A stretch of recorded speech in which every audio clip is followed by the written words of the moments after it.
Mohon berdiri.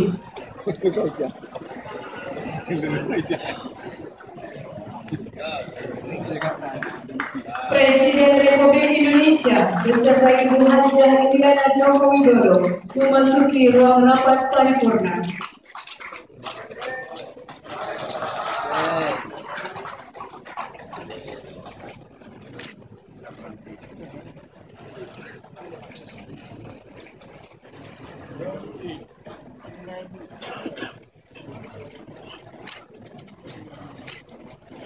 Pemberian ucapan selamat oleh Presiden Republik Indonesia beserta Ibu Hajah Iriansyah Jokowi.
Bapak Ibu, kami sampaikan bahwa rapat paripurna istimewa DPRA Aceh akan berlangsung sesaat lagi.